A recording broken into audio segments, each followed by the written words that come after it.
used, and a world governing body will be created to enforce them. Welcome to Tinfoil Hat.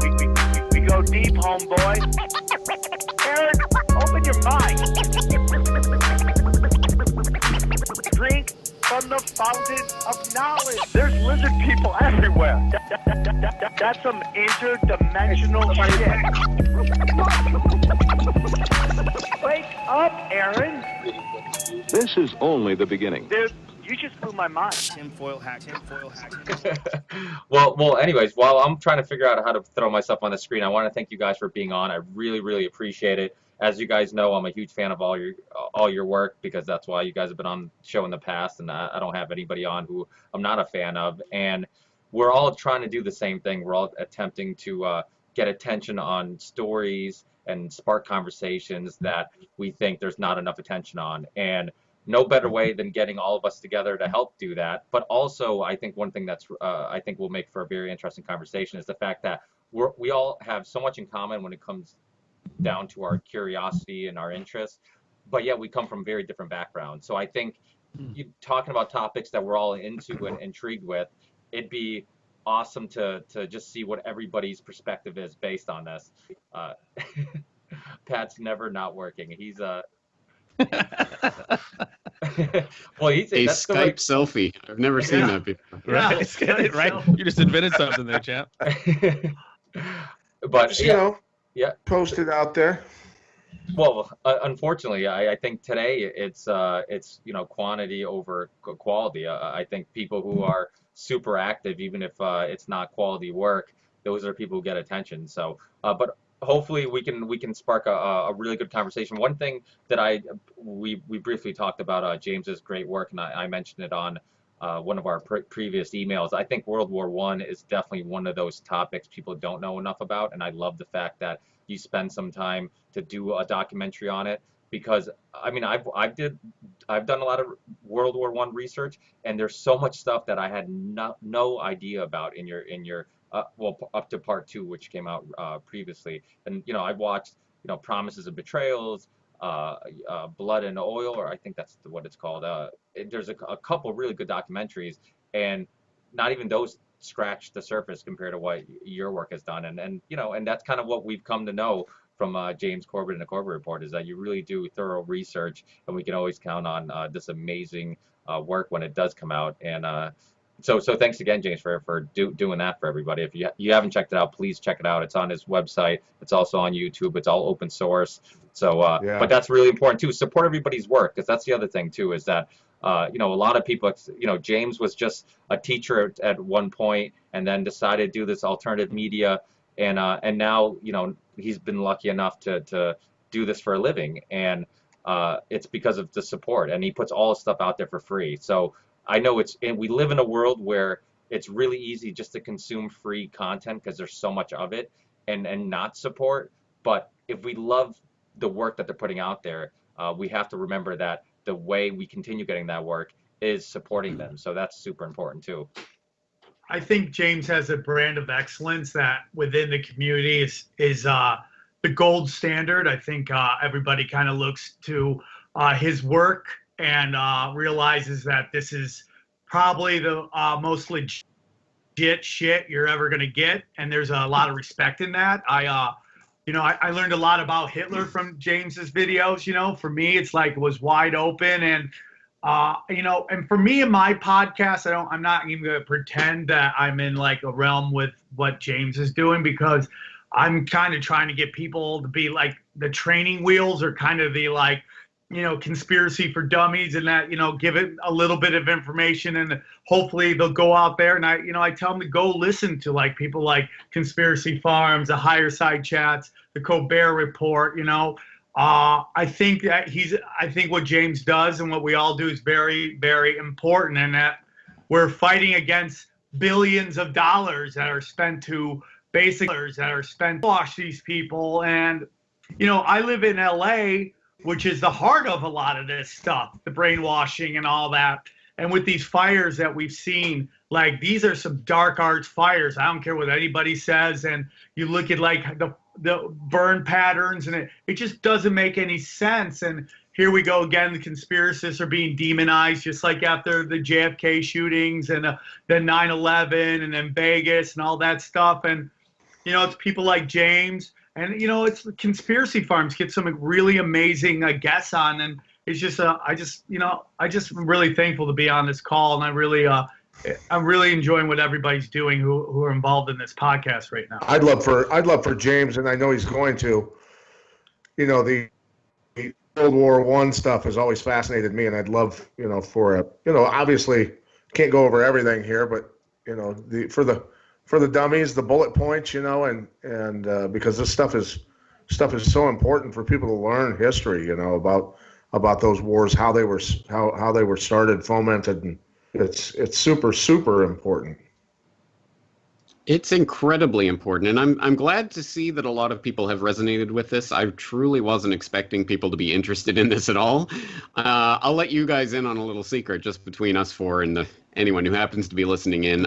This is part of a larger documentary project that I'm working on. The World War I conspiracy is only the first part of it. So I was expecting, until this whole project is finished, I wouldn't think people would even kind of get what's going on. But I'm glad a lot of people have resonated with it. And I'm glad to hear that this has provided a lot of information for people that they haven't heard of. But for me, from my perspective, my nightmare is trying to compile thousands of pages of research down into here's a half hour on this 15 years of history, and here's a half hour on this other 5 years. It's horrible. It's nightmarish for me because I'm just sitting here, how do I do this? So I'm glad to hear that. But if people are interested in this, they really should start delving into the sources where there are literally hundreds and hundreds of pages of documentation on just that first part, that first half hour of the documentary. You can find in books like Hidden History by Dr. D. McGregor that has so much more detail to it. But the long story short, I guess, is coming from sources like this, The Anglo-American Establishment by Carroll Quigley, where he talked about the formation of a secret society in the late 1890s. It started to come together in the 1880s, but really formalized in some form in the 1890s. And it's a secret society, but we know about it. It's not a conspiracy theory. We know that this is true because one of the inside people in that conspiracy blew the whistle, essentially. William T. Stead, he was this journalist who was quite influential at the time. And after Cecil B. Rhodes's death in 1902, he blew the whistle, essentially. He published the last will and testament, which everyone thinks, Cecil Rhodes' last will and testament was establishing the Rhodes Scholarship. Yeah, that was his seventh will. The first six were all about this secret society that he wanted to found to spread the British Empire around the world and, unite the world under the English race, basically. And so he published all of this. As I point out in the documentary, it was even published in the New York Times and everything. Here was Cecil Rhodes' secret society that he founded.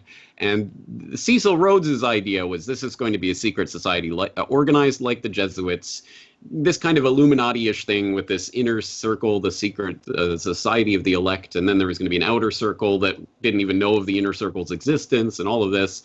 And he wanted all of these different titles and everything. But the people he brought in to that conspiracy, like Alfred Milner, who the hell was Alfred Milner? You never get taught him in the history books these days, but he was extremely influential. And he was the one who basically started to organize this into something practical. It's like, oh yeah, all that hoodoo, hocus pocus nonsense about secret societies, let's make this something real. And he started really forming what was called Milner's Kindergarten in South Africa, of this group of young men that went on to hold all sorts of important posts in government and outside of government, in private industry as well, that basically formed this clique that could be drawn on to essentially operate what was the longer term game plan, which in that first decade of the 20th century became, let's go to war with Germany. And that's what it all became about. And they used every single lever of power that they had in government and outside of government to make that happen. Speak to that, James. Why was Germany such a threat? I mean, I realized once they became independent in 1871, that went straight against what those guys, Milner and those guys were trying to do. Why? Why was Germany such a threat? Well, it's analogous, and this is actually what got me starting along these lines and why I started thinking about World War I was because it is analogous to our situation today, which is we have the world empire, which in this case is the U.S., and we have the rising empire threat, which is China. And we see a lot of parallels going on. At that time, in early 20th century, it was the world empire was Britain, and the rising upstart was Germany, and they had to be defeated. They had to be put down. And that was, I mean, that wasn't anything new to that era of history. Britain had always done that throughout history. Their entire strategy had always been to support the second strongest European continental power against the strongest, so that there would never be one that would rise up and would be able to challenge Britain's hegemony. Coke versus Pepsi. That's Coke versus Pepsi. Like, they go at each other, but they make sure the third one doesn't come in. This is where we have to understand it's like taking a 2D slice of a 3D object. So we see these kind of national strife situations like China and the US, and there is something there. There is this clash that's happening, and a lot of people are invested in that clash in a lot of different ways, sometimes quite literally invested. But that's really happening.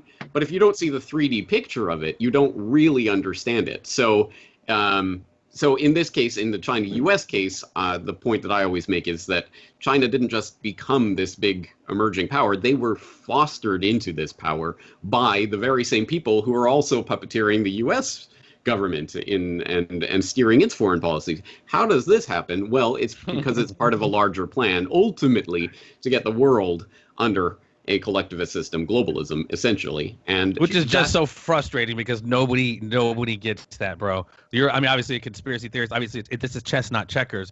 You know, this people who talk against people exactly people who talk against conspiracy theorists. Your guys, William Steed, Reginald Brett, and Cecil Rhodes, they came up with this plan in 1891 to basically the long game to start war. And it took, what, another 15, 16, 20 years before it really... No. You see, their secret society was about peace. They wanted to bring peace to the world, but peace, of course, means peace under the British flag. And how do you do that? Oh, well, we need war. Well, exactly. But I'm just saying, the for the lay person who always poo-poos what we talk about, there is so much more nuance to this than people realize. It is the long game, as my boy Sam just said, and our attention spans are just so short. You know, we're keeping up with the Kardashians over here. We don't think of the long game, and here it is. World War I was pretty much the template for the beginning of the Matrix as we know it today. James, did you find anything that maybe has to do with like old biblical scripture in terms of like the lost tribes of Israel versus the pagans? There's, I did a whole episode with this guy who's like really, an expert in the Bible, and he broke down that there's a lot of like old scripture where it's like the lost tribes, which is Britain and the United States with Israel versus the pagans, which is going to be led by Germany. Does that have anything to play in, or is that just, smokescreen stuff? Uh-oh, no audio. Oh, yeah. We can't James, hear you have no audio. James, you have no audio. Start that over, bud. We can't hear you, James. Sorry. Oh, there we go. I've only been doing this for a decade, guys. Come on. How am I going to know where the mute button is? I don't. That's a bit out of my area of expertise. But what I can talk about is the Zionist movement, forming in the late 19th, early 20th century, extremely influential insofar as the Rothschild family, which of course was in a position of prominence in the early 20th century in Britain, financially, and was trying to convert that into geopolitical power, and did so through, as we know, the Balfour Declaration came out in 1917. That was a letter from Arthur Balfour to Lord Rothschild saying, hey, when this is all over, we're going to give you Palestine, essentially, as part of your Zionist dream of creating the homeland for the Jews. And that was, pretty interesting because, well, Britain didn't control Palestine at that point. Sorry. What's going on, Pat? Pat, do you also have the mute button on? Pat, you have the mute button. We can't hear you. I can't hear you. Pat, there we go. Can you hear me? There we go. I was doing the anti-Semite alarm going off for everyone that watches this who thinks that everyone here is against Israel and the Israeli people. So no, we're not. Just pointing out facts is what James is doing. And that's Well, all exactly, it is. historical documented facts that the Now- Balfour Declaration. But the interesting thing about the Balfour Declaration, it's presented as this was a letter from Arthur Balfour to Lord Rothschild. It actually started as notes that Rothschild sent over to Balfour and Milner, Yeah. and they took those notes and worked with them and made a letter to present back to Lord Rothschild. Yeah. So that's the Like my interesting part of girlfriend it, when and she shows makes who was my- really in control of that relationship. And while we're picking your brain, James, I'd like to ask you what your thoughts are on the supposed Albert Pike 1871 letter to Mazzini.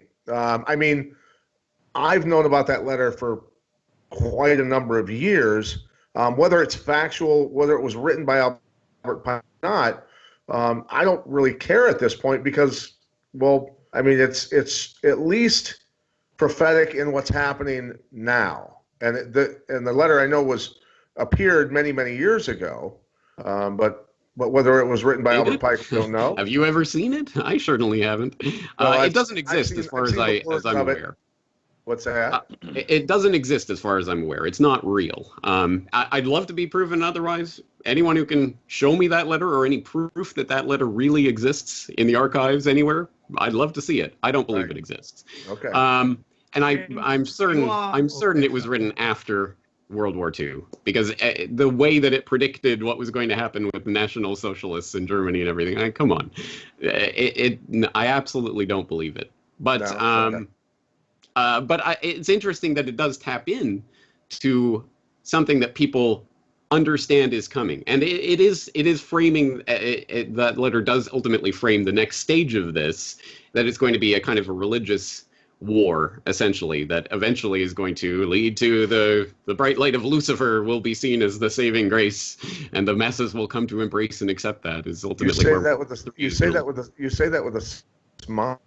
I do, because again, I don't believe that this is really predicting anything, except perhaps in terms of wish fulfillment for certain members of the elite, obviously.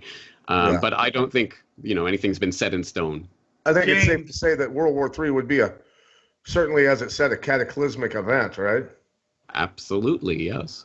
James, in your research, does black nobility come in at all? I've started to do some research on them and their roles, and as Jeffrey said before to me that, they make the Rothschilds look like accountants or secretaries. And I feel like nobody really knows about black nobility, and almost to this point where I sometimes begin to think that the Rothschilds are almost used as like a boogeyman type group, like Russia kicks out the Rothschilds, but they're still part of the Bank of International Settlements, which that runs all the centralized banks. So, like, what is there a power structure that goes beyond the Rothschilds, and that whether it's black nobility, the Black Pope, the royal family of England, it goes even deeper than that? A couple of things to say. First of all, I don't believe in the monolithic conspiracy that there is one group or one family or one name or whatever that controls everything. I think that's a little too simplistic. Secondly, for people who are really in positions of real power and influence, if we know their name, they're probably not at the top of that ladder. So, Precisely. Yep. Their name. Yep. Exactly, and it becomes that thing where, well, of course, there's no way we can really ascend to the top of that unless, some whistleblower comes out. But I think that distracts. My point is, it always comes back to that distracts us from the real point of this, which is that yes, power is wielded by people with money and influence and control in ways that we probably can't even fathom. And you can research your entire life and probably never get to the bottom of that. But then you've spent your entire life just trying to research what they're doing. The point is what we can do with our own power, because we do have power and influence in our own lives. And yes, we can't control everything that happens in the world, and we can't control what the big powers are going to do in warfare and what have you, but we get to choose what we invest our time and energy doing with our lives. And that's the ultimate point of this for me, is that yeah, you can spend your whole life trying to chop off the heads of the beast. I tend to think even if you did find the head of that beast and chop it off, there'd be another one growing in days. I mean, the power vacuum would just be too much. And the more making the people would be awareness happy to that step there in. is a beast, I think, is a huge problem. People don't think Right, necessarily the there point- is a beast in the first place. The point is, we are the heart of the beast. We pump the blood through the vessels of the beast. We are the willing participants in this system. Every time you Yes, buy one of dude. their projects, every time you invest your time and energy in this, you are helping the beast. If you Silence take yourself silence out is of the beast- acquiescence. Exactly. If you take yourself out of that pyramid structure, it collapses. It needs us. That's the Defeated. real point of That's this. why I And love this the is why they Morpheus spend- picture. The Morpheus picture in the Matrix of him holding up the battery, saying that's basically what we are. It's just energy feeding it, and that's a And great take metaphor. yourself That's why I out love of it. that, and then So, the James, machine I'm doesn't just- cooperate. But We now have that- to now that understand you've- it's our responsibility to do that, and that's more important to me than trying to spend our entire lives finding out who's the head. So now Right. that you framed it that way, not spending our time going after them, but using our time constructively on what we can do to prepare, to mitigate whatever we can, the damage that's done to us personally, to our families, whatever, things like that. I say we start a PayPal to purchase a missile silo in Kansas and turn it into a condo. Have you seen Yeah. those? Those are so dope. Those are. Yeah. Actually, have you guys seen those before? Well, No. well, yeah. Oh no, seen they're them? straight up missile silos that are like 15 levels, and they're straight, just triple A, dude. It's like you're walking into like a Mandalay Bay hotel. I'm serious. They're super sweet, and that I was think like we can pull it 10 years off. ago. I think we can pull it off. They just gave away our plan. Damn it. I think what James was saying is so important because James and I have had this conversation and similar conversations many a times on the Ripple Effect podcast, and we often emphasize the idea of trying to spark just thought and looking at things from a different perspective and how important that is. And to quote Sam, one of my favorite quotes is the revolution will be podcasted, and it's a great quote because that's exactly what we're trying to do. And the most dangerous people aren't people who are trying to change things with violence, but it's people who are changing minds and opening minds and changing perspectives, because that does cause a ripple effect. And a lot of times you get people asking you, well, what are you going to do to change the world? Well, how are you going to change things?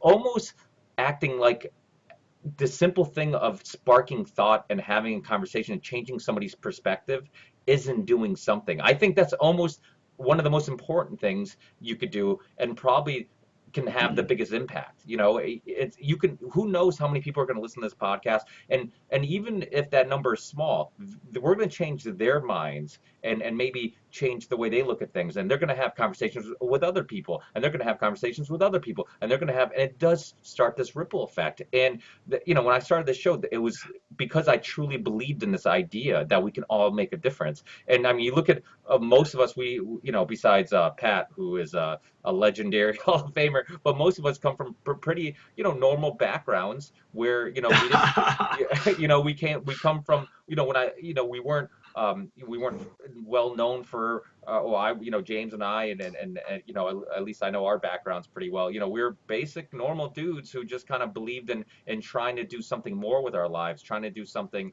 more fulfilling, and doing some alternative news and alternative media in hopes that we can spread something. And so I think conversations like this are so important. Like James said, we could focus so much on dissecting who's involved and connecting all the dots, and all that stuff is so important because there are stories out there that do help you put the puzzle pieces together. Because I do think that this whole life is a giant has a million puzzle pieces, and we're all together trying to gather puzzle pieces. And if we all help each other out, we can gather enough puzzle pieces where at the end of the road, maybe we don't know what that image is, but we have a clear idea, we have a better idea of what it might be. Or we pull a Matrix and have a moment like there is no puzzle, just like in the Matrix. I was wondering how to bend the spoon. There is no spoon. And I agree with what you're saying, and even I'll echo the sentiments of James as well. I mean, trying to figure out who, what, where, what trajectory, how many bullets were shot, and Kennedy, or what's the melting point of steel, et cetera, et cetera. Once you get to the point that it wasn't that official story, I mean, you can go down the rabbit hole a little bit, but just that recognition that you were just being lied to on such a crazy level. The World War I thing, not to go back to it, but you're talking about 3 or 4, maybe 5, 6, 7 individuals that hatched a plan, which a decade plus later killed 20 million plus people.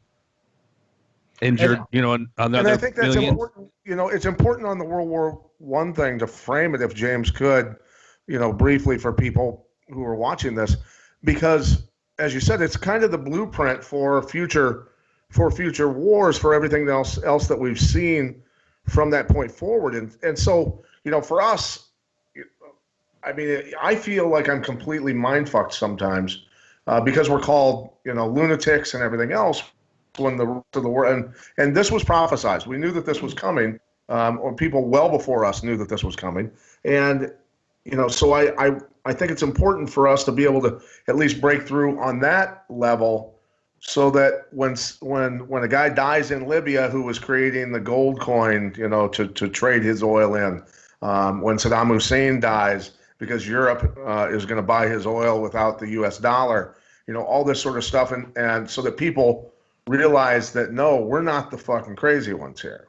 We're not the lunatics. Yeah. So James, I'd like James to at least go through some of the points that caused World War I and stuff that people are not taught in the history books. Well, there's a couple points I want people to take away from this documentary, one of which relates to our earlier discussion there. Just the amount of propaganda that was aimed at the public to get them into hating Germans in England and in America was phenomenal. And when you really drill down into it, that's where so much of our modern day propaganda templates come from, was that First World War, where they literally created the Bureau of Propaganda and all of that. And babies on bayonets. Exactly. Yeah, there was such a concerted effort, and they brought so much effort to bear on convincing the public. And one thing that speaks to is the fact that the public's opinion matters. They wouldn't be spending bajillions of dollars and all of this effort to try to convince the public to hate Germans unless it mattered what the public actually felt. So don't ever forget that it's your power that they're trying to take over, essentially, with this propaganda. The other part is, I hope people understand it's almost unimaginable the pre-World War I world to a post-World War I mindset, because everything that we know about the modern world came from that World War I period, or was started there or fostered there, including obviously technologically. This was the breaking point in terms of military history from the stately, 19th century kind of warfare where you would line armies up on a battlefield and they'd shoot at each other for a day, and you could even go with with your family for a picnic near the battlefield and watch it from afar, and it would be like a spectator sport in some ways. You couldn't do that in World War I. And that's obviously, there's the technological changes that made that happen. The machine gun and the flamethrower and the airplane and the poison gas and the tanks and all of the other technological gadgets. But beyond that, and beyond the million casualty battles and things that were just utterly unimaginable before World War I, it was the intervention of the government in every aspect of society that would have been, if not unthinkable, at least would not have been very popular before that World War I crisis set in. And this was not only known about and acknowledged, but openly lusted after by a lot of people in the time. And this is actually what I'm going to get into in part 3. Which is yet to be released as we're recording this conversation. But I'm going to be talking about the John Deweys and the Richard T. Ely's and other people like that who were openly talking about, the war will be great to foster a new sense of national service in society, and to get people on board and to shape public perception and opinion.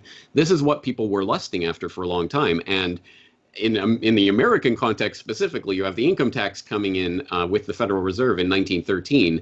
And Woodrow Wilson. Under Wilson, who was brought in by Morgan, bankrolled into office by Morgan, essentially.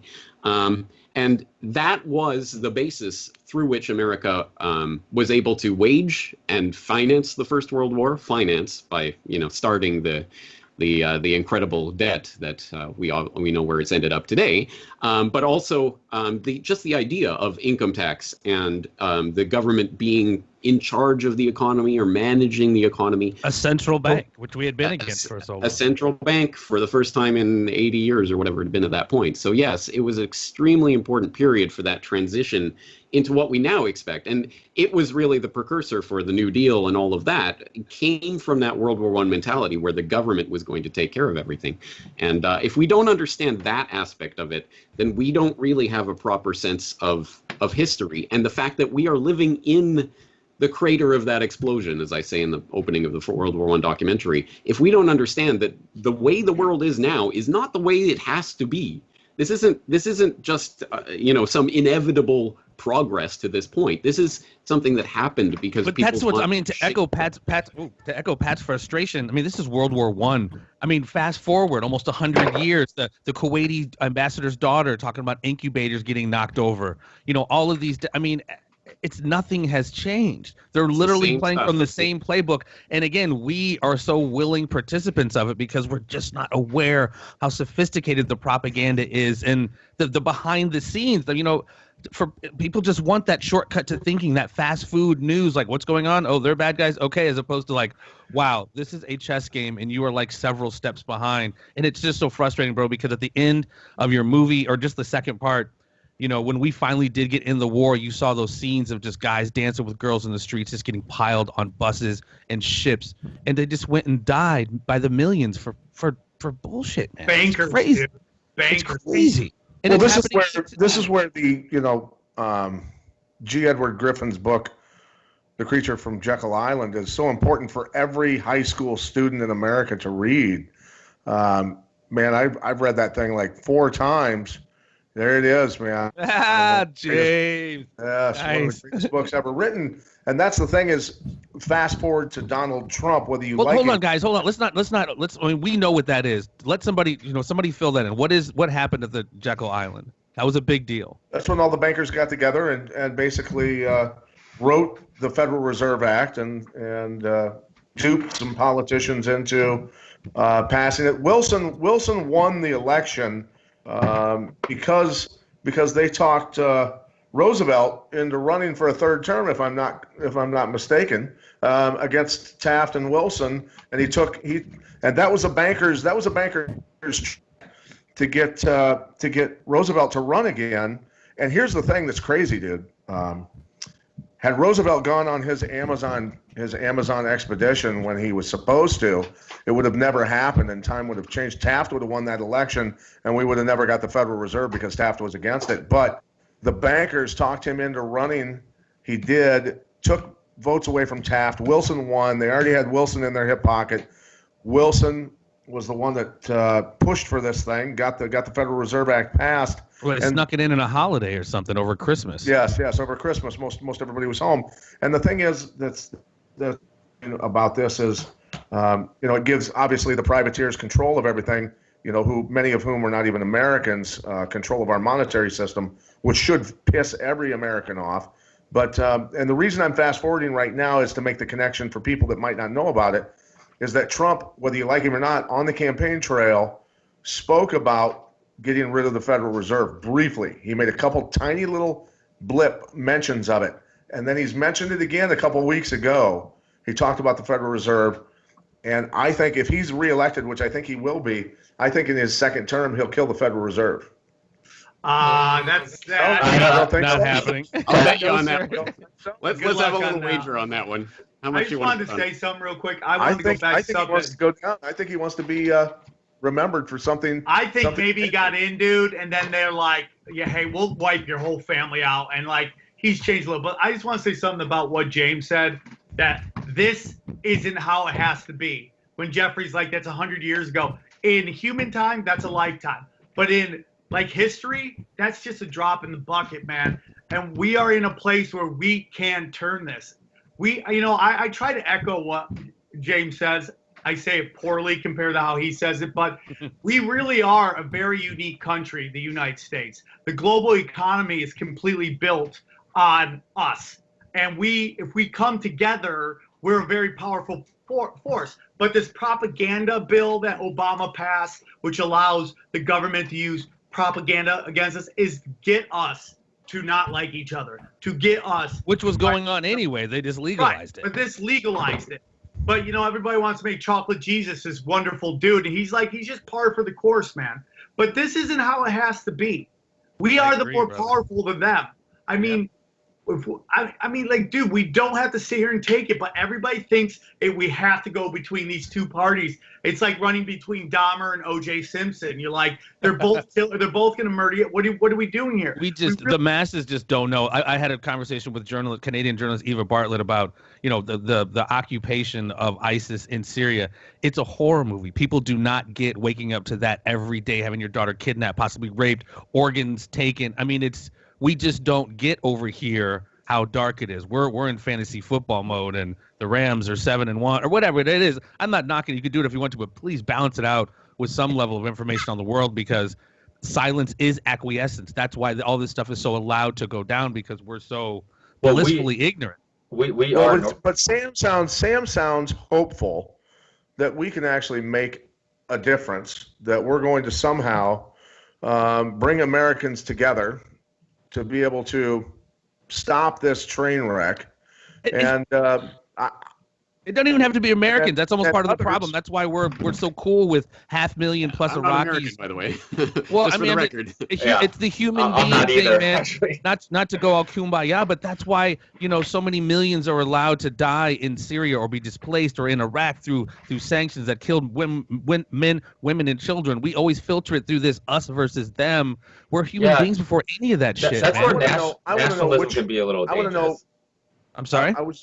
Nationalism and being patriotic, I think it can be a little dangerous, because it's similar to the tribal conservative versus liberal. It's disliking somebody, demonizing another tribe, another group of people, and it's like you said. I mean, not to sound like a hippie, like George Carlin, but we are all one. We're all on this earth together. Where I think.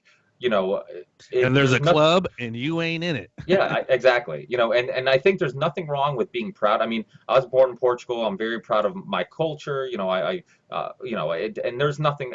But the thing is, I also understand every culture. I have friends from Estonia. I have friends that are from Salvador. I have friends from, all over the world.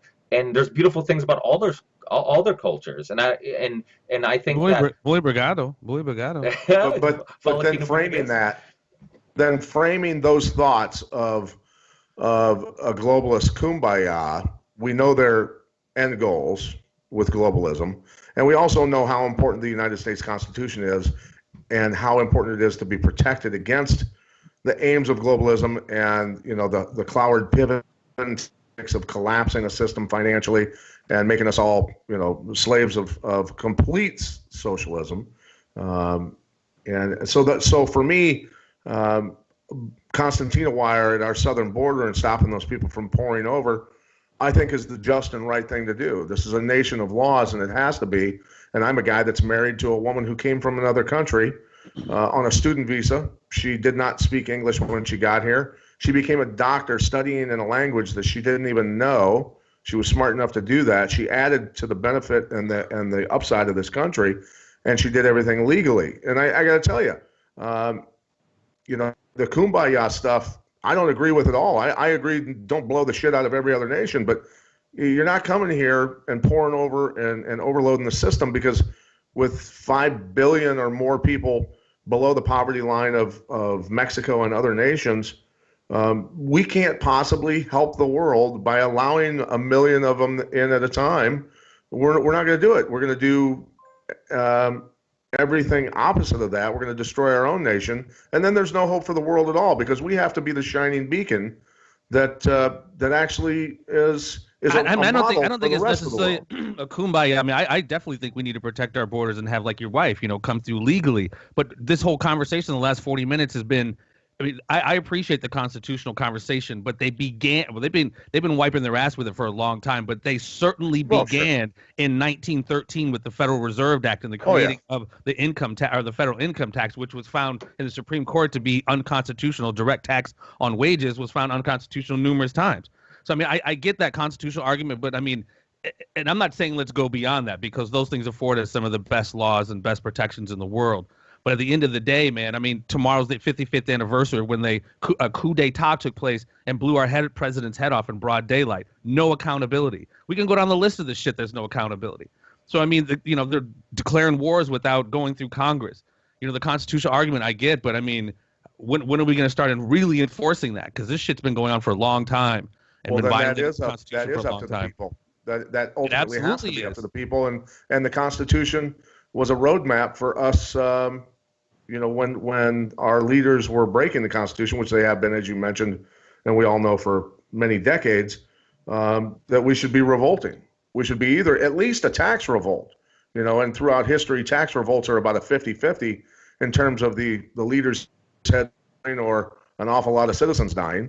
So, but if everyone, think of this, guys, if everyone who was quote unquote an independent contractor owned their own business, people who had to file 1099s, people who had to pay quarterly taxes, the people who really truly pay the taxes, if everyone who did that in the nation, or half of us, filed an extension and then another extension and then another extension, attached to demands, and said, this is what we want, this is what we want, would they listen, or would they arrest or kill all of us?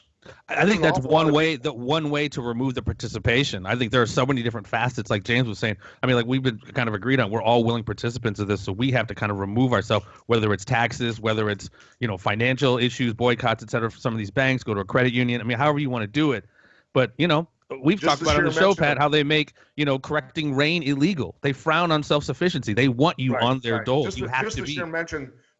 The sheer mention of how I talked about tax revolts and possibly a map for how to get it done in modern times. Welcome to the audit next year, Mr. Milicic. Yeah, they use it as a tool, as a weapon, for sure, for sure. James, I want to ask you about China real quick and the role of international bankers in the growth of that, because I feel like when it came to the United States that they could blend in very easily with Americans, right? I mean, we see politicians who have dual citizenship, and I mean, 2 years ago, I would never have even known that was possible. It wasn't through, joining this kind of truth community I learned this. Is that the same thing that's going to happen in China? Because they can't really blend in, and I feel like China, if you kind of sell out there, there's death at the end of that move. Where here it's like we see like the Clintons fighting tooth and nail. We have this email problem where it's like there's a good chance she sold secrets to China, and that's what people are trying to hide. And I mean, will there ever be any kind of punishment for that? And what's your thoughts with China and the international bankers? Well, people can go and look at a podcast I did a few years ago called China and the New World Order, where I laid out at least some of those connections and the financial framework that was laid to allow China to rise to the point where it's at now, and some of the technical, industrial, and military transfers, legal and otherwise, that have occurred since then. And I think the way to understand China is that it is the template for the idea for total control, total governmental control that they want to roll out everywhere in the world. It's starting in China at this point. And David Rockefeller famously said in his obituary to Mao in the New York Times, he said, it was a grand, successful experiment that Mao waged, killing tens of millions of his own citizens along the way. But, you break a few eggs to make an omelet, right? And we see that playing out most obviously now with the rollout of the technological overlay on that control grid, with the social credit scores and the CCTV and the facial recognition, and all of this is coming together now. And we can see what it's looking like in China. You saw that video go viral on Twitter a few weeks ago about the guy on the high-speed train from, I think, Beijing to Shanghai, and it's got that announcement: anything you do on this train will be recorded on your social credit score. This is coming, and we know it's coming. Minority Report, dude. I think this is why, one of the reasons they're using China as kind of that laboratory. They're also using it as the foil, exactly as Russia, the Soviet Union, was the foil in the Cold War, which was supported by technological and other types of support from American industry and financiers that propped up the Soviet boogeyman for as long as they needed that boogeyman to be propped up. We've seen the ICIASIS, Al-Qaeda boogeyman in the last couple of decades, but China is going to be the boogeyman for the 21st century.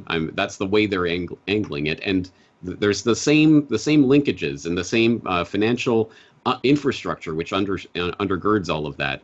It's incredibly important to understand that, so that we don't get fooled again, so that we don't let them pull another Cold War or God forbid, World War III, which is another. They're growing right under our nose, man. From the expansion of the military bases in the South China Sea, you have what I think it's called the String of Pearls. You have the One Belt, One Road, which is just, I mean, you had Sri Lanka just recently just gave up a port in Sri Lanka to the Chinese for some financial stuff. But, I mean, not only are these trade routes, but they're also putting military bases on some of these islands in that String of Pearls. And even, what is it called? ASEAN, the Association of Southeast Asian Nations. I've been kind of talking about this for a while. I mean, these trade deals that are just locking down this area, and it's just growing and growing and growing. I mean, I'm going to say it's a problem, but they're already there. They're taking nation shipping ports for debts that they owe China. And before we know it, they're going to be there. I mean, they're already there, but before we know it, I mean, let's face it, they're just taking over the old World Bank IMF game. I mean, they've been doing this for decades and decades and decades, but now China's getting in on it. Well, and also the production of their petro chuan, like they've moved away from the petrodollar as well with their introduction of the petro chuan. And if I'm U.S. intelligence, I'm obviously working on a way to get, and India and China have had skirmishes in that region up there. I'm doing everything I can to, if China is going to become that much of a threat, which we know it is, I'm trying to figure out how to get India and China to go to global nuclear war against each other. Yeah, exactly. Like the old British imperial strategy, you want the second strongest power to challenge the strongest power. And it's interesting in that context. It was Tillerson last year just to drop the Indo-Pacific region nomenclature. Now they're not calling it the Asia-Pacific. Now it's the Indo-Pacific, and they are definitely trying to build up India as that sort of bulwark against China. But I think all sides of this are, when you go far enough up the ladder, they're all in on it in a sense. Well, and that's why I told Pat a while ago, look out for false flags in like northern India, because that Kashmir region, because the One Belt One Road goes through that area, and even so in Western China, India and China, there's something swirling around there, and now they're actually in this Shanghai Cooperation Organization together. They're all full-fledged members of that now, so they have joint military exercises and things like that, but they're also, as you say, last year we're at the brink of actual military confrontation in some dirt path overpass in some mountain somewhere. Like, what on earth does this matter? But it's clearly this is Western China, the Uyghurs, the Islamic Uyghurs in Western China. Those I think are being touched by some of our CIA to radicalize that region to necessitate. Oh, the U.S. has to be here now because, and this goes straight through. One Belt, One Road straight to Europe, I believe. So, I mean, the chess game, man, like Zbigniew Brzezinski said, not a fan, but it's the grand chessboard for real. James, do you see Europe becoming any kind of military power? I know that they're trying to build up their military now, and I think some people in the United States are getting a little nervous about that and what the implications are for our role in the world, policing and stuff. But do you see them as starting to either come together and be in their own kind of military force? Yeah, well, this is the problem, because the EU is kind of collapsing in front of our eyes, but the problem is they might fail forward and actually try to consolidate even harder. So, Britain might try to remove itself, and maybe they will, maybe they won't. But anyway, we'll just come together even more firmly. And we saw that last year with some forwarding of ideas about formalizing and hardening the shared European borders and bloating up their European, I forget what it's called, Frontex or whatever, their joint military guard around the borders, as a way of saying to the rising populist public, hey, don't worry, guys, we're all European. We're all in this together. We're all a big collective, and we're going to take care of you. And one aspect of that is the super army that they want to create. They've talked about it for years now, and they're at least taking the rhetorical steps forward on that. Well, and then Macron, I guess we can hope that they collapse before they're able to really organize like that, but I don't know. Yeah, Macron comes out with the idiotic statement saying that they want European nations need to build their own army to protect themselves from the United States, which is obviously his lashing out at Trump for the way that he's talked about Europe not holding up its end of the deal and paying its part in NATO and UN and everything else. But I mean, when I look at Macron's got what is his approval rating? What, 20%, something like that over there. And I mean, I'm surprised they haven't revolted more than just over the gas prices and hung that guy. I just don't know why people don't go after these politicians. Why I think that's one thing about the United States, why they keep building us up, is because there is stability here. You know, it's like there's no wild, like, leftist guerrilla army coming and overthrowing Washington, D.C. That always business as usual, which is great as a civilian. You know, you're not going to worry about, you know, all of a sudden there's a coup going on here and there. But sometimes I think it's just like we let these guys get away because they know there's never going to be any. But these guys are the shadows on the wall. I mean, you can punch the wall and try get at those shadows, but you're just going to fracture your own hand. And if people go after the politicians, let's string them all up. And that is the exact excuse that the people in control of the real powers want to. Okay, now we get to crack down on you because you are violent. Look at, you saw everybody. You saw these guys go crazy. And we got to crack down on them, and we have the right. Nothing screams stability like Nancy Pelosi. Yeah. What is your take on that, James? As being on the outside, the whole liberal versus conservative here, and you know how it's just like they're at each other's necks right now. It's like I just had a guy on my podcast who's like very liberal, and like the feedback has been insanely negative, and it makes me upset because I like my show to be both sides, to hear both sides of the argument, because there is too much one side echo chamber shit. But what's your take on like liberal? I mean, I hear that liberalism leads to Nazism, but then I look at like a lot of stuff's going on right now with capitalism and how much damage we're doing to the rest of the world, and how there's parts of this United States that are straight up third world, man. Straight up third world. Like, what's your whole thoughts on that whole thing? Look, okay, this is the Canadian and Japan's perspective on this, so, you know, I'm not just telling anyone how to run their own country, but what I'm saying is that there are historical parallels to this. This is not some new thing that's just happening for the first time. I mean, there are different elements to this, like the internet and social media and all that, which throws a whole monkey wrench in the works, but we've seen this before, and it's the rise of the polar extremes. It's the rise of the communists, give rise to the fascists. They feed off each other, and there comes a point when you got to choose a side because it just keeps getting more and more divided, and that's where we're heading, and we know where that heads. And it heads in the favor of the ultimate controllers who wanted things like World War II to happen in the first place because, again, all the million reasons, but profit always being one of the reasons, they get to profit from us basically tearing each other apart. And it's hard. It's perhaps impossible to step in once that polarization starts. I mean, how do you stop that process from working? If I had the golden bullet to that, I would have been firing it, or silver bullet. I would have been firing it a long time ago, right? So I don't know what the answers to that is, but clearly this is not a healthy direction for society. But people might argue, hey, maybe it's just part of the pendulum swing. It's got to go this way once in a while to clear things out and get people back on board, because politics is essentially the, you know, warfare by other means. And if we're not agreeing politically, then it's time for warfare, and then we go back to agreeing politically again. And is there a way to avoid that cycle is the real question.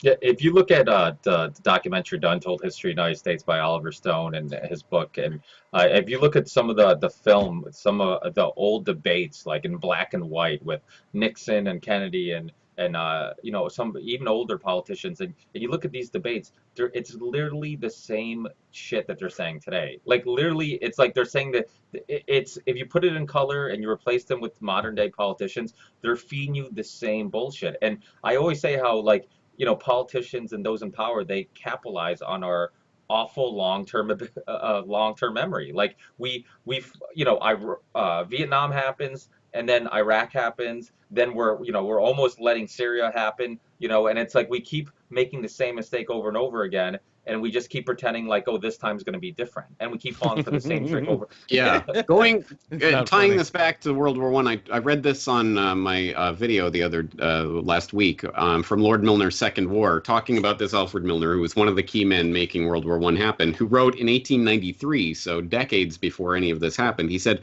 "My interests do not run on the lines of party, and if I can help in however small a way to carry out the objects I have at heart, I do not care two straws how the politicians are labeled who execute them." And that was exactly what they ended up doing. They rode the conservative government when they were in power. They 150 rode the liberal fucking years ago, gang. 150 years ago. Exactly. It didn't matter who the public voted for or what they voted for. In 1906, the British public explicitly elected Henry Campbell Bannerman on this platform of peace. We have to be the leaders of the world in peace because we're clearly heading towards war. We don't want to go there. People elect him. Immediately, Milner and his gang get their guys in the positions of power in that government, and they just continue making the preparations for war. Same thing that Carroll Quigley was writing about, decades later, when he said that the whole point is to get them to get the two parties so that there's really no difference, so that you can vote the rascals out every 4 years, and it makes no difference to the fundamental policies. And once people get into this political game where it's sports teams essentially fighting against each other. Fucking WWE, dude. It reads like a freaking W. I mean, when Undertaker lost his streak, I don't know if anybody knows what that means, but he was 22 years, had never lost in WrestleMania, and he lost it, dude. People were losing their shit. Grown people lose. I mean, it's literally almost the same thing.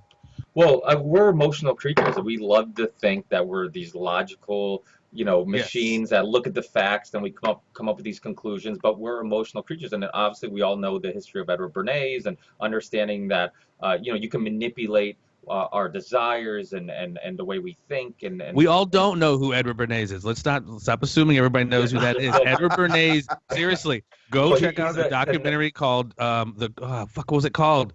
Well, Century of the Self. Century of the Self. Yes, yeah. It's like 11 hours, yeah. But it is the biggest. I hate to use this euphemism now because someone told me it's but the red pill. It's an ultimate red pill to show how just like Mr. Corbett's video on World War I, how sophisticated these works are. This work to start World War I lasted a decade plus, and it was like 4 or 5 guys who started it. So I mean, Adam Curtis, Century of the Self, very important documentary. Check that out. I mean, even Noam Chomsky and Manufacturing Consent talked about it. Another good documentary by Richard Grove, State of Mind: The Psychology of Control. They talk about it. I mean, there's tons of great work out there that talk about it. I mean, he's a nephew of Sigmund Freud. Wrote Propaganda, the book, and really those techniques were used in everything from corporations were using it to governments to everything. So it's really important. I mean, I know people. Yes, go on, Pat. No, I was going to say, when we go back through history and see how these wars were put together, very, very complex and sophisticated ways of doing things, putting those chess pieces in place. Little acts, does it give anyone here on this panel any kind of hope when we knew that the United States certainly assisted big time in arming ISIS to take out Assad? Does it give anybody hope? And I've got legitimate intelligence from a guy very high up in the intelligence community, and if I can sit here and tell you and go back through what I've talked about on my podcast about who this guy is, but I don't want to give away who he is because he wants to remain anonymous. I asked him right away, did Trump, pull the plug on the ISIS funding? And he said, absolutely, 100%. They got in. But didn't he bring it back? Hope? Yeah, but what's that? I thought he brought it back too as well. Only the white helmets have gotten some money, but nothing on the level of what we've done, in the past under the Clinton State Department and from this gentleman, his assessment, which is legit. Trust me, when you know who he is. Maybe over beers, you guys can get to meet him someday. I'm sure that possibly we will, or let you guys meet him. But it at least gave me a glimmer of hope that Trump is somewhat trying, or was trying before they got their hooks into him, to stop this ball from growing and rolling downhill. Well, this is my problem with all this Trump conversation is that just like with James Corden. I mean, believe me, I'm like these guys. I've had Roger Stone on my show. I've had people from Counterpunch on my show. I've had Lee Camp, who's progressive, on my show. I've had so many libertarians. I've had so many different. So I'm open to all perspectives. I never tend to believe that I know the truth with a capital T or that I have it all figured out. I'm constantly readjusting and recalibrating but the thing about this Trump thing is that once we start looking for and nip and looking at like, okay, he did this positive thing or he did that. Aren't we almost subconsciously falling into that tribal thinking that we think is so dangerous? So and I understand the mindset that we all should have, and that we should always be skeptical. Yeah. But at the same time, while remaining skeptical, because the more time goes by, the longer it takes for any indictments to be levied against anybody, the longer it takes for the unredacted FISA documents to be released, the more I think Trump was brought in by the powers that be to potentially get a civil war revved up. Well, I think if you look at a lot of James's research, I mean, one thing you learn is a lot of these things are much more complex than initially it looks like. And Sure. when you look at, why Trump might be doing one thing and not doing another thing, we might not find out what behind backdoor deals and conversations are happening. And like, Jeff said, the Brzezinski's book, The Grand Chessboard, we don't know why. We might not necessarily know and understand what the big game plan is quite yet. So I think that's why I kind of reserve my judgment. I mean, one thing I love about James is that he came out with one documentary about Obama's legacy of ashes, soon after he left office, and then soon after, I don't know if it was a couple weeks or a couple months later, he had a short documentary called Trump Filling the Swamp. Like I think that's really important. Like I think it's very easy to fall in love and want to believe that this person is the Sure. he's gonna and I don't know. I mean, it's almost like, you briefly brought up the border conversation, the Mexicans coming in here and stuff like that and protecting our borders. I think that's really we can easily get caught up in that too and be like, well, who's going to protect us? Well, now we need more government, right? Because we have this boogeyman Mexicans that we don't want coming into our country and ruining our liberty, and so it's like, it almost works in their favor instead of doing what we should be doing, and that's probably instead of spending all this money overseas, blowing shit up. If we help Mexico get on their feet, believe me, I know people from Guatemala, I know people from Mexico. They haven't seen their families in years. They don't want to be here unless they literally needed to be because they had no other chance of survival. Let me ask James. I want to ask James this specific question because this has been crossing my mind for the past week. We see the eroding support of Saudi Arabia in this country, at least by the media and many of our politicians. And what I see happening, at least in the bigger screen, the board, Syria is destroyed literally. I mean, it's fallen apart. Russia has helped hold it back together by a shoestring. So Syria is almost done. The last Middle Eastern nation on that list to be destroyed was Iran. And I'm sitting there thinking to myself, what a perfect play if America were to make it almost obvious or lure Iran into thinking that America will not defend Saudi Arabia anymore, almost giving Iran the green light to attack Saudi Arabia so that ultimately we can destroy it. And I think that, that's not a far thought in my mind. James, what do you think? That's the kind of calculus that goes on all the time. So I think it's not wildly implausible. The only thing is I don't think Iran has any intention of attacking Saudi Arabia, and I don't think they're going to be goaded into it by such a ploy. But I think it is extremely important to get to the bottom of exactly why at this time the plug seems to be being pulled on Saudi Arabia. And I'm wondering if this is maybe just an internal, Saudi, the structure of the government. Maybe they just don't want clown Prince Mohammed bin Salman in power, so they're trying to maneuver one of the other. It could be a coup, right? There could be a coup going on. That kind of coup type of thing. Because I don't get it from a geostrategic point why they're doing it right now. They've always had the sword of Damocles hanging over Saudi Arabia because they can always just pull out the 28 pages or whatever. They can unredact some of the redacted parts and just go, oh, look, it was Saudi behind 9/11. Okay, now we're going to eliminate you guys. They can do that at any time. And the same could be said strategically as to, while we're in the process of destroying Syria for our purposes of running pipelines or whatever it is we want to do, and also because he's against the American dollar. What a great way to suck Iran into that, because we know that a lot of Iranian forces have gotten involved in that. And so I think that they're pulling at the legs of the dog, which is Iran, from a couple different angles in my mind. Trying. But to there's get got to that. be something of that going on because clearly the Could main it be the crosshair is petrodollar? Could it be that that Saudi Arabia maybe sees a writing on the wall and wants to get off the petrodollar and wants to stop participating in that? And Well, bring this into the or a World la War the III deal we made. perspective.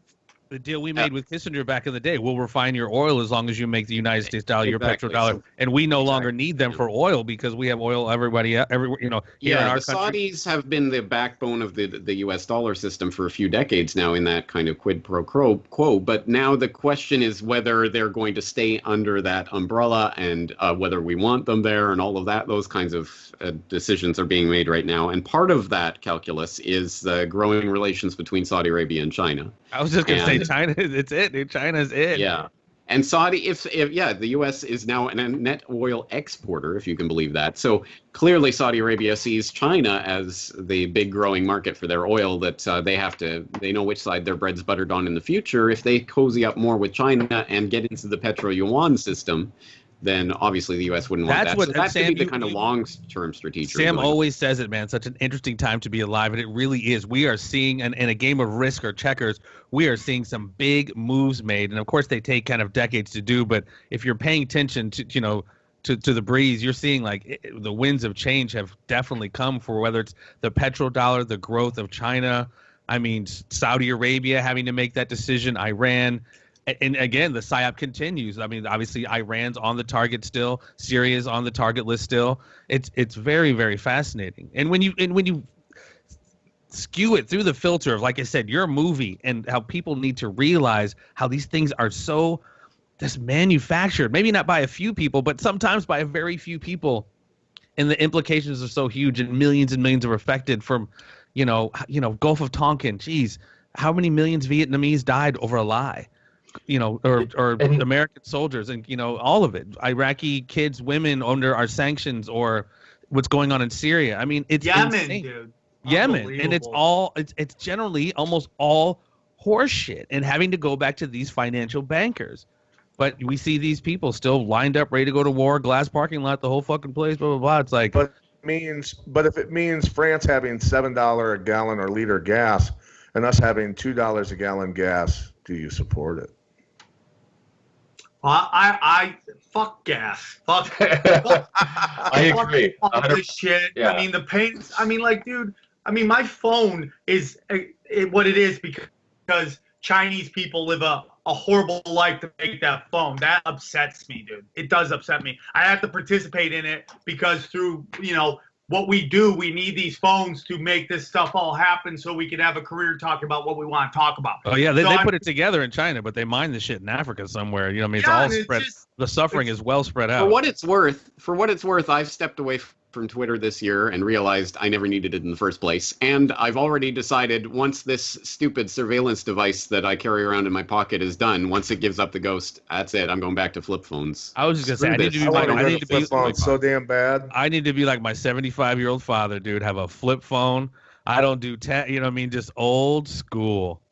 Well, you want to talk about modern day Edward Bernays. I mean, you want social media, this technology, the same way Edward Bernays understood how to pull at our, get into our subconscious, get to our desires. I mean, and you've had people who work for Facebook and other people talk about it, how they are, I mean, we're getting serotonin dumps and all these happy chemicals every time we see a like. There's a reason why Facebook doesn't have a dislike button, because it wants you to keep it feeling good when you go on that page. So then you keep going back and you keep going back and you're just holding on to every notification, and you have to get a watch because, God forbid you don't check your phone. And it's like, it's so crazy. And even though I'm not a huge fan of the Huxleys, man, Aldous Huxley said it best, and I've repeated this. There's going to come a point in time, and we're here where we're going to require our enslavement, and that's what essentially all these little things are that just I know we don't get it. We think, oh wow, I can just pay for this with my phone. How convenient.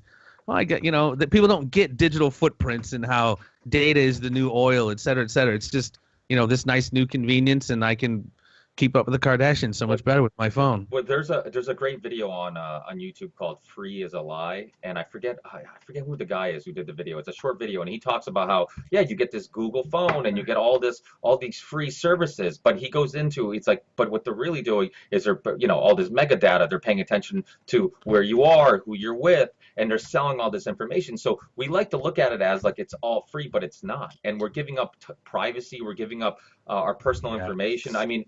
Facebook and Google, they've all done studies where they can figure out, when you're going to go through a divorce before you actually go through it, when you're going to date somebody before you actually announce you're dating somebody, like just by figuring out where you are and who you're hanging out with and what your status updates are. And we like to think, but this is the thing, and James and I have talked about this. AI.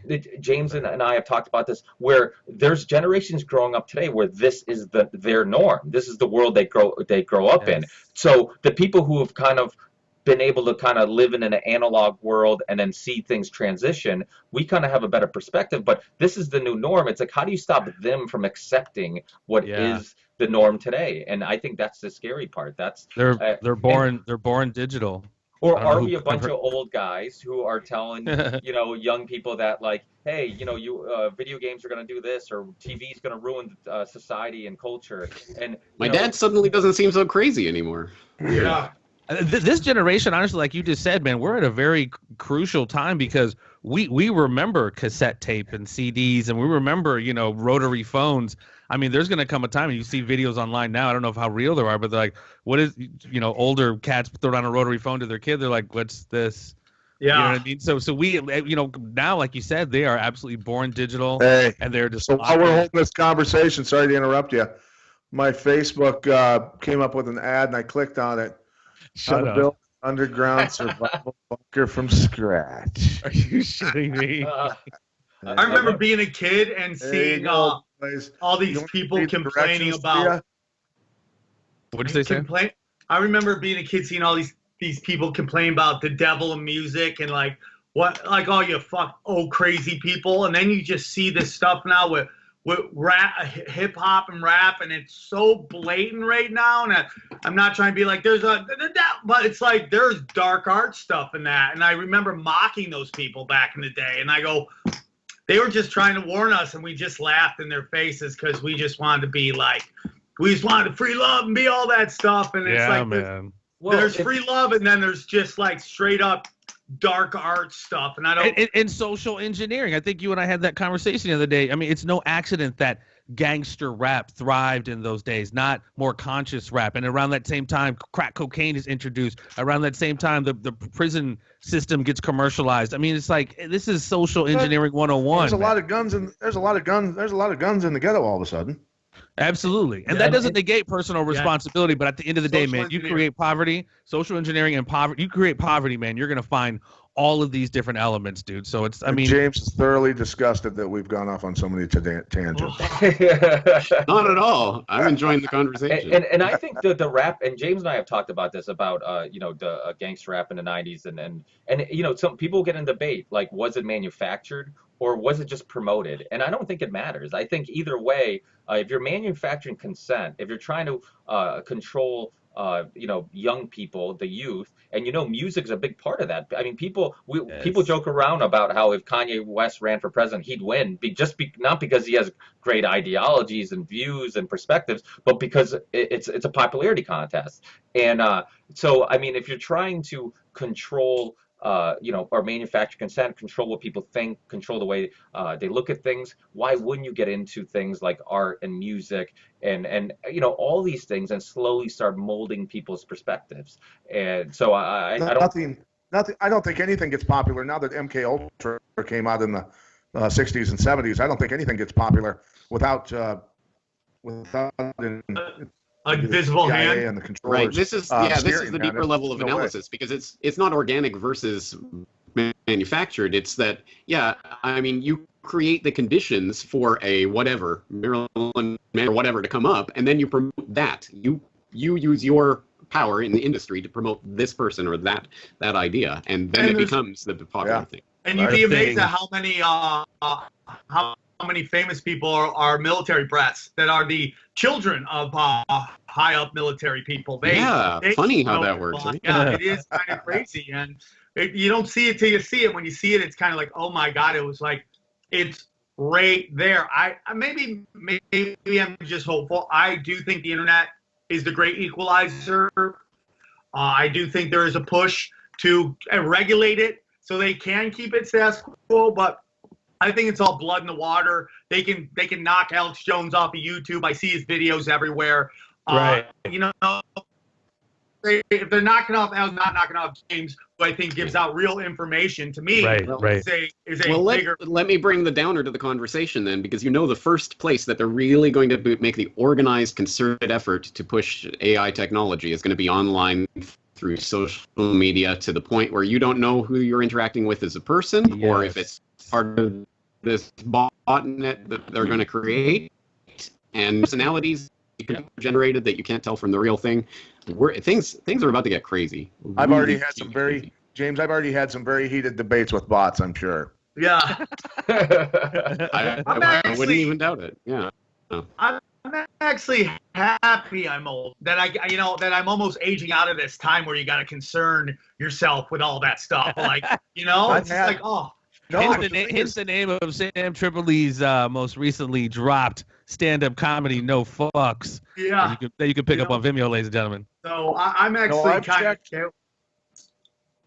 If you ever get messages, whether it's Facebook, Twitter, or people trying to argue with you, debate with you, I've gone back and I'm trying to think of the way that I outed them. I've outed a couple bots where they get discombobulated on some of the ways that you ask things, and dang it, I worded some things, and but either way, there's ways of messing with them to where that they don't know how to answer that. Maybe that's why they were so upset by the NPC meme, because they were literally NPCs.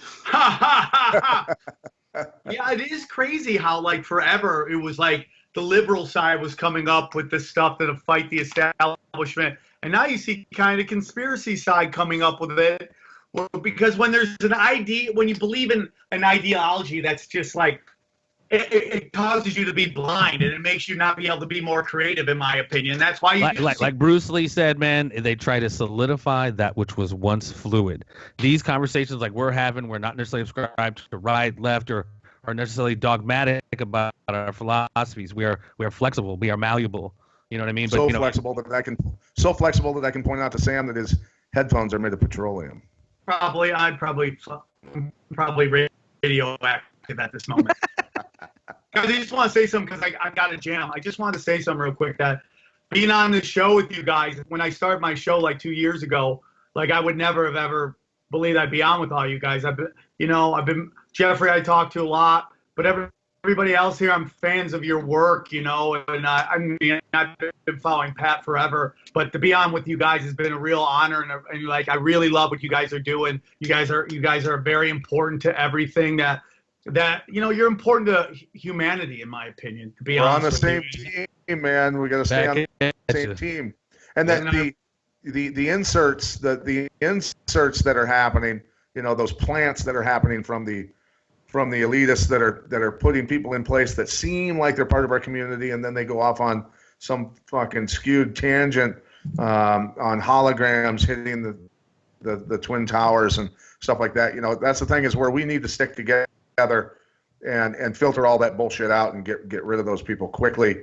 and not pay attention to them and keep doing what we're doing and stay on the path.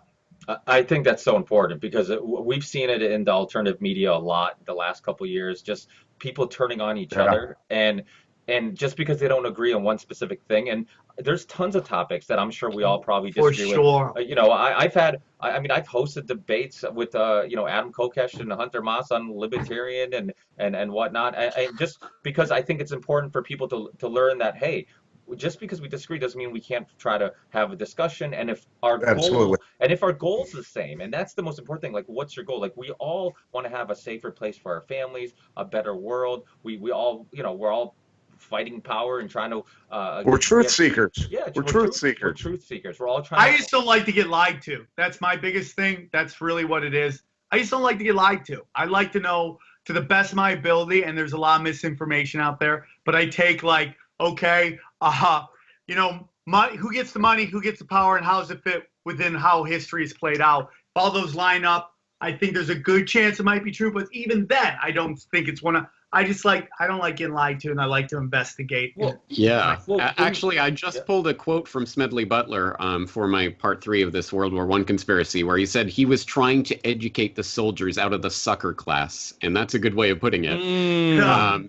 And so I'd like to think that's part of what I'm doing, but it's really nothing so grandiose. It's just that I am interested in history. I'm interested in how the world really works. I have got this platform where there are people who are supporting me to do this work, so I'm going to do it. This is amazing. This is wonderful. Just like we're on the ripple effect, man. We are the butterfly flapping its wings in Tampa, Florida, creating a monsoon in China, ladies and gentlemen. Right. You never know. But at the end of the day, if nothing else, I think my experience just shows what is possible now. I am literally an English teacher in Japan who became this podcaster, and I'm doing this from my living room in Japan. Like, what on earth is this even? I don't know, but I'm just going to continue doing it while people are doing it. Been watching you for years, sir. I've been watching you for years. What a wonderful time to be alive. Yeah. Sammy, you got a set tonight, don't you? Yeah, I got it's called Third Eye Comedy, and I'm getting like Jimmy Dore and Graham Elwood and all these like outside the box thinkers to do a show together. We'll see if anyone shows up, but I'm super excited for it. Dude, awesome, dude. Comedians are now the new, I mean, they are the ones breaking the boundaries and have the ability. I mean, people like Sam who are, you know, willing to go out on a limb and talk about controversial issues. I just had Jim Florentine on last night, and he went on a huge vaccine big pharma conversation, and it's awesome that, you know, you guys are willing to do that, and I can't thank you guys enough for being on. Like I said, I think we all come from different backgrounds, and hopefully, you know, everything from James's fans to Pat and Jeff, Sam, my fans, everybody can come together, realize that even though we're all slightly different, we're all here for the same goal, and that's much more important than falling into, because like we talked about in the beginning of the show, exactly what they want us to do is not focus on our similarities, but take those little differences and just fight till the end of time about those things. Let's just fight, you know, and then those in power who really don't give a shit about ideology, you know, it's like that movie Network, you know, there is or there's only DuPont, there's only, you know, these corporations. Those are the people who are pulling the strings, and those are the ones that we should be putting. Do you believe in? And I'll ask this one last thing: do you voice your opinion on this? Your vote. Do you think in our lifetime we'll ever see a Rothschild hanging from a tree? Wow. Yes or no? One can only wonder. I think it's very possible. I mean, I would like to see something happen. Well, yeah, I think it's possible. I don't think it would change a thing about the way the world works. Yeah, I don't think. See, this is where I think what, like Sam said, to quote him again. I think the revolution will be podcasted. I think when we talk about people like Smedley Butler, you know, you talk about the business plot, you know, it's conspiracy that, you know, almost happened a long time ago. And it's like, if that shit can happen, if what happened yesterday, 55 years, or tomorrow, 55 years ago, you know, if that can happen, then what can't happen? And I think do we all have to come to the point where to not support this machine? Okay, we have to ride bicycles because we can't spend any money on gas. 2, we got to grow our own food. We got to raise cattle and chickens in our back fucking yards. We got to dig our own well so we don't pay for water. We got to have solar panels so we have our own power. So that's what you're saying we have to do instead of hang all the motherfuckers. Well, yeah, hang them, and then who takes the place of all of those positions? It'll be the same. Yeah, I was going to say you can't legislate. You cannot legislate evil, dude. Or even worse could happen, dude. Even worse could happen, and probably would, because they've got that backup. I know there weren't people jumping up and down to replace Quisling. Well, when they kill Gaddafi, when they kill Saddam, when they kill, you know, they're sold the same idea, like this evil person, if we take him down, things will be better. And then it's just another corrupt person. It never gets better. It never gets better. And it's never about an individual. It's always an ideology. Absolutely. So I won't hold you guys up. I know it's the day before Thanksgiving, so hopefully you guys have a wonderful holiday with your friends and family. have a drink, and Happy and Thanksgiving. enjoy, guys. I can't thank you guys enough for being on. Hopefully we can do it again. Of course, the guy who writes all the emails and put this together isn't even seen on camera, which sucks, but it is what it We is. appreciate him. Appreciate you, brother. We got the Dude, best you one. did a great job putting this together. Thank you so much. Yeah, thank you, gentlemen. Thanks. And hopefully, I know James is a very busy guy. Sam, Pat, Jeff, you guys all have other shows and other work. But if we can do this, even if it's twice a year, if it's, a couple times a year, whatever we can do, let's come together. Quarterly. Hell, Yeah. quarterly. Yeah, quarterly. I'm down. If possible, let's do it. We had a great conversation. Let's keep the tinfoil ripple farm report going. That's the name of this episode, dude. You did. I think it is. I think it is. I spent like a whole month coming up with names, and Jeff in like 2 seconds just threw them all away. He's like, that was awesome. So yeah, maybe that's what we'll call it. I'll put this out as soon as possible if you guys don't mind. If that's Absolutely. an issue. Sooner the Yeah. better. Whenever you can send us this, I'd love to put this out because it was an excellent conversation. Thank Yeah. you, guys. Awesome. Absolutely. All right, thanks, guys. Thank I'll you. touch up- Good to see all of you. Love you guys, man. Happy Thanks, guys. Thanksgiving. Happy Love it. Thanksgiving, Bye-bye. everybody. Take care.